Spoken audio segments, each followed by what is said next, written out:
दर्शकबिन अब भने सुकुमाया पनि आइसकेकी छन्। दर्शकबिन सुकुमाया आएपछि भने भोन्टीलाई निकै नै फाइदा हुने गर्दछ। दर्शकबिन भोन्टीलाई भने आपद विपद परेको बेला सुकुमाया आएर सघाउने काम गर्छिन्। के अब आउने भागमा पनि भोन्टीलाई भने सहयोग गर्लिन् त सुकुमाया? दर्शकबिन आउनुहोस् त्यसैबारे जानकारी दिनेछौँ, त्यसैले भिडियोलाई अन्तिमसम्म हेर्नुहोला।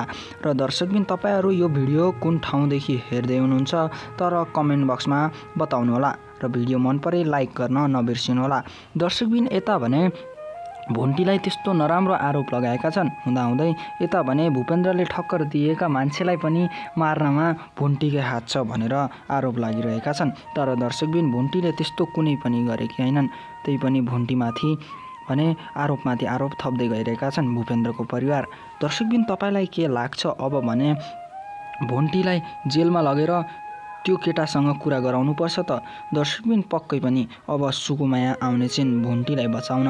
दर्शकबिन भोन्टीलाई भने त्यस्तो आरोपबाट उन्मुक्ति प्राप्त गर्न भने सुकुमाया आउने छिन्। दर्शकबिन तपाईहरू सुकुमाया आएर भोन्टीलाई भने त्यहाँबाट छुटकारा पाउन भन्न चाहनुहुन्छ भने भिडियोलाई लाइक गरिदिनु होला।